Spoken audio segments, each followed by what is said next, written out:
Think you know Laufey from Marvel or God of War? The real Norse myth is completely different. In the ancient myths, Laufey was not a male giant king.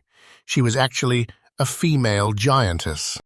Her name, Laufey, translates to wooded island or leaves in Old Norse, symbolizing nature. She was also known by another highly peculiar name, Nál, which translates to needle.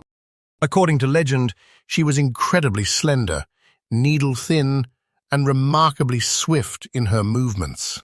She wedded Faye, a fierce giant whose ancient name translates to the cruel striker. Mythologists believe Faye represented lightning, striking down upon the dry, leafy kindling of Laufey. This elemental union of lightning and leaves gave birth to Loki, the complex god of fire. Loki is traditionally known in the Eddas as Loki Laufeyjason, meaning Loki, son of Laufey. This is highly unusual, as Norse culture almost always used patronymics, choosing names from fathers. Why did Loki choose his mother's name over his father's? Tell us your theories in the comments below. Some scholars suggest Laufey was of noble Aesir lineage, giving Loki his divine status. Snorri Sturluson's Prose Edda lists Laufey among the goddesses, rather than the giants. This dual nature of giantess and goddess allowed Loki to freely enter the realm of Asgard. Yet very few stories describe Laufey directly. She remains a mysterious, silent figure.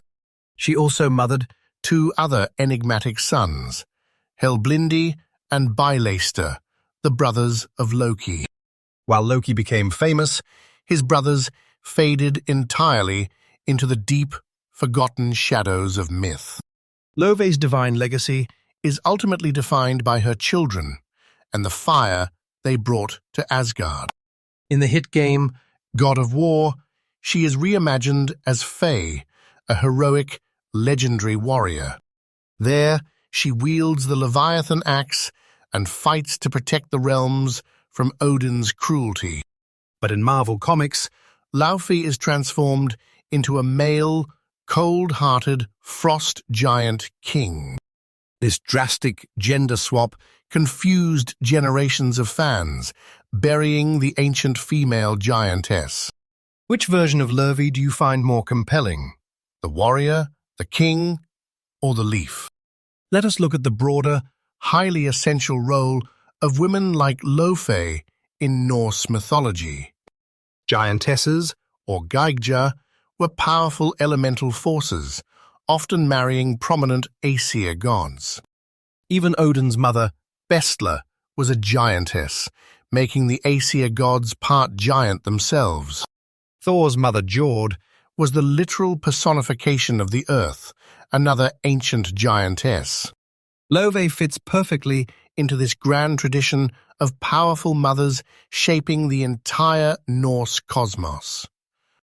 When Laufey passed away, it is said her son Loki was consumed by a deep grief. Her death severed Loki's final anchor to peace, unleashing his chaotic and destructive nature. He left his family home to live in Asgard, beginning his legendary path of mischief.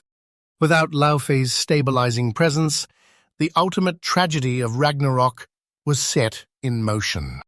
So, Laufey is far more than just a footnote. She is the spark of Norse myth. She represents the quiet power of nature, turning lightning into an eternal, magical flame. Did you know the beautiful truth about Loki's mother before watching this video? Drop a comment with your favorite Norse deity and hit that subscribe button. We post deep dives into forgotten mythology every single week. Stay curious. Thank you for watching, and may the wisdom of the ancient runes guide your path.